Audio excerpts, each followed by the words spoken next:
PNL live के माध्यम से लगातार आपको कुछ संगीन मुद्दों को लेकर आते रहते हैं और दिखाते हैं कि किस तरीके से शहर में या फिर दिल्ली एनसीआर में कुछ ऐसे घटना घट रहे हैं जो आपको वाकई में सोचने को मजबूर कर देंगे।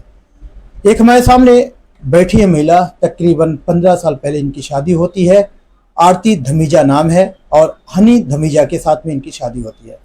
शादी होने के बाद से इनका जो रिलेशन है ऐसे खराब हो गया कि अब ऐसी नौबत आ गई है कि ये तलाक लेने के लिए तैयार बैठी हैं।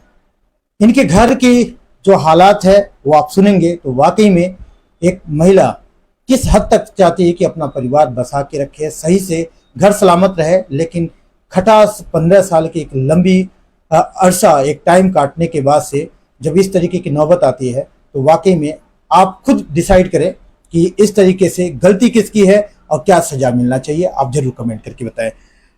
आरती धमीजा जी, चेहरे और नाम सुना है मैंने भी थोड़ी बहुत, लेकिन हमारे दर्शक कुछ नए हैं। आपकी समस्याओं को भी जानना चाहेंगे, आपकी प्रोफाइल जानना चाहेंगे। नमस्ते आप सभी लोगों को। मेरा नाम आरती धमीजा है और मैं 2017 से लेके आज 2025 हो गया। मैंने बहुत अच्छा नाम फेम कमाया है, नेम फेम कमाया है, बहुत अच्छे अच्छे काम करे हैं, एंकरिंग करी है, मॉडलिंग करी है, एक्टिंग करी है। बहुत बड़े बड़े अवार्ड शोज़ में मैं एज अ जज भी गई हूँ, एज अ जूरी गई हूँ। मैंने बहुत सारे शूट्स करे हैं, मेकअप आर्टिस्ट के लोगों को कोर्स कराए हैं। बहुत सारे ऐसे मैंने अच्छे अच्छे काम करे हैं जिससे मैंने बहुत अच्छा नाम कमाया है। साथ ही पॉलिटिकल में भी साथ आपने कुछ पॉलिटिशियंस जिन अवार्ड शोज़ में आते थे, जैसे कि मनोज वाजपेयी, और एक्टर्स आते थे, एक्ट्रेसेस आती थी जैसे कि स्नेहा उल्लाल, सुष्मिता सेन, उन जगहों पर मैंने एंकरिंग करी है अवार्ड शोज़ में, जहाँ पे किड्स के छोटे छोटे बच्चों के शोज़ होते थे, डांस शोज़ होते थे, वहाँ मैं एंकरिंग करती थी। अवार्ड शोज़ में जो लोग आते थे, पार्टिसिपेट करते थे, वहाँ पर सारा हैंडल इवेंट मैनेजमेंट पर भी मैं ही करती थी। इतनी अच्छी खासी लाइफ लाइन चकाचौंध की दुनिया के बाद भी आपकी दुनिया अंधेरे में कैसे हो गई? क्या है, कहाँ से ये डिस्टर्ब हो गया आपका परिवार? मेरी शादी 2010 में हनी धमीजा से हुई थी। कहाँ के रहने वाले हैं ये? पहाड़गंज में हुई थी शादी, नई दिल्ली से, और आप मैं कहाँ से भी हैं? मैं भी नई दिल्ली से। जी। और हनी धमीजा का काम है होटल्स का, जिसके नाम है चंद्र पैलेस, दादा कॉटेज, सिल्वर स्ट्रीट, पहाड़गंज में। हम्म। मेरी लाइफ में प्रॉब्लम इस वजह से आई थी पहले स्टार्टिंग में कि वो शादी के एक हफ्ते के बाद से लेके मुझे मारते थे छोटी छोटी बातों पे बहुत ज़्यादा, और ज़बरदस्ती भी मेरे साथ करते थे। मेरी शादी बहुत कम। शादी आपकी क्या अरेंज मैरिज है या फिर लव मैरिज, कुछ ऐसा? कम्प्लीटली अरेंज मैरिज, पूरी मम्मी पापा की मर्जी से। इनफैक्ट उसको सही ढंग से जानने का भी मुझे चांस नहीं मिला था, क्योंकि एक ही महीने में शादी, सगाई, रोका, मेहंदी, कीर्तन, दहेज वगैरह सब एक महीने में ही हो गया कि उसको जानने पहचानने का दोनों मौका ही फैमिली नहीं राजी मिला। थे उस टाइम? हाँ जी। दोनों की तरफ से परिवार वाले खुश थे। फिर क्या प्रॉब्लम आ गई? क्योंकि हनी धमीजा बहुत ज्यादा मुझे मारता था शुरू से ही, जिसकी मैंने कंप्लेंट भी कराई हुई है अच्छा। काफी बार। शादी के कितने दिन बाद ये ऐसा खुद पर आपस में स्टार्ट हो गया?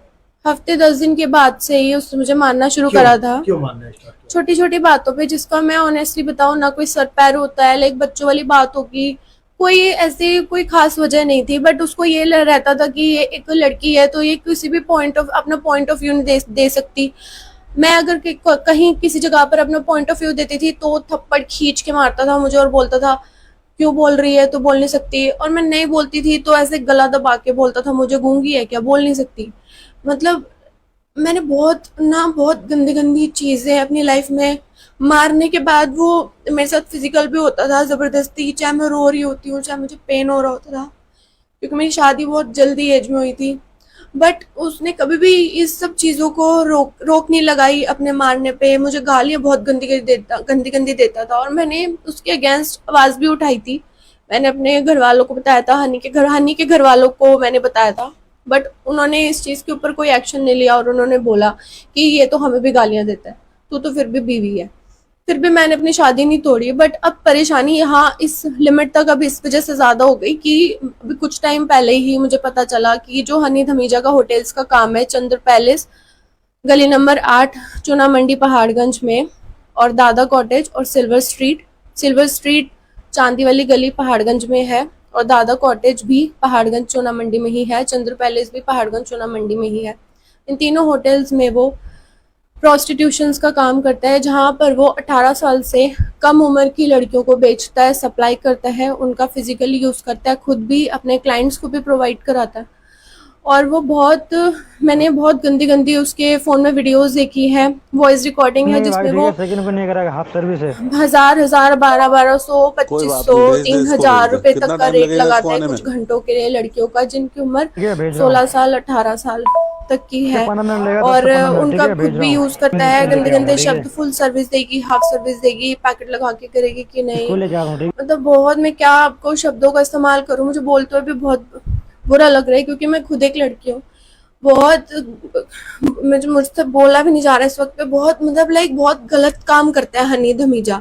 मैंने इस चीज के खिलाफ जब हनी धमीजा क्या के हाथ आवाज उठाई, मैंने हनी धमीजा को बोला कि आप अपना ये काम वगैरह छोड़ दो, तो वो बोलता है कि ये मेरी रोजी रोटी है और इसी के थ्रू मैं कमाता हूँ। होटल हनी धमीजा ने लीज पे दे रखे हैं अपने तीनों होटल, दादा कॉटेज, सिल्वर स्ट्रीट, चंद्र पैलेस जो कि पहाड़गंज में, उसने लीज पे दे रखे हैं। भाई भेज दे। बट चूना कमरों मंडी के में अंदर होटल जो दादा लड़कियों का कॉटेज, इतना बड़ा वो प्रोस्टिट्यूशन का सेक्स रैकेट 2 चला लड़कियां है, भेजनी है, ठीक है? इतना बड़ा सेक्स रैकेट चला मैं रहा बता है, दूं तेरे को कौन कौन सी जिसका फोटो उसको भेजनी कोई है। दुख, कोई गम, कुछ पछतावा नहीं है। वो उसको अपनी रोजी रोटी, उसको अपनी कमाई मानता है, ये दोनों भेज मानता दे, है। वो खुद भी ठीक है? लड़कियां बेचता है और उनको चूना भी मंडी, इस्तेमाल होटल करते हैं, दादा जिसके कॉटेज। प्रूफ्स, जिसकी वॉइस रिकॉर्डिंग, जिसकी वीडियोस मैं भाई आप सब मैं लोगों को तेरे 8 दिखाऊंगी। वाली गली में रहता हूँ, मैं 8 आप सब नंबर लोगों गली को इन सब में चीजों की चंद्र वीडियोस, पैलेस वॉइस के अंदर रिकॉर्डिंग रहता हनी हूँ मैं। धमीजा की दिखाऊंगी। जब मैंने इस चीज रूम के मेरा खिलाफ ही होगा आवाज भाई, उठाई रूम मेरे कि आप पास ये है। सब मत करो, आप ये सब रोक ये दो, दोनों रेडी है ना? और तो उन्होंने मेरे को बोला कि अगर तूने इस चीज के खिलाफ रूम आवाज ले लिया उठाई, मैंने, जब तूने मुझे होटल रोका, दादा तो मैं कॉटेज, तेको चूना मंडी, सोशल बिजली घर मीडिया के पे बिल्कुल सामने। एम्बैरस करूंगा, सोशल मीडिया पे हैरेस करूंगा।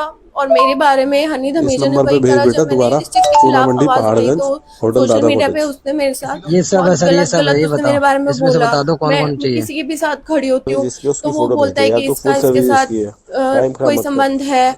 और मेरे साथ कोई इवन लड़की भी खड़ी होती है, मैं एक गर्ल हूँ, सपोज मेरे साथ कोई लड़की खड़ी है तो उस लड़की के बारे में गलत बोलना शुरू हो जाता है। सपोज कोई लड़का खड़ा है, ऐसे नॉर्मल कोई दोस्त है, सबके दोस्त होते हैं, उसके बारे में गलत बोलना शुरू कर देता है, जबकि वो खुद लड़कियां बेच रहा है अपने चंद्र पैलेस, दादा कॉटेज और सिल्वर स्ट्रीट में। तो इतना कुछ सहने के बाद से चलो एक फैमिली की लड़ाई तो समझ में आता है कि आपस में अनबन हो गई, लेकिन आपके मतलब ये आपा कब खोना स्टार्ट हो गई? आपको लगा कि अब हमें ये हद से ज्यादा बाहर हो गया, और आपने पुलिस प्रशासन की या प्रशासन का सहारा क्यों नहीं लिया अभी तक? मैंने बहुत बार लिया है, जब कब 2012 में, 2017 कंप्लेन में की थी आप? कंप्लेंट करी कहाँ हुई, पे करी थी आपने? रोहिणी में करी है, हम्म।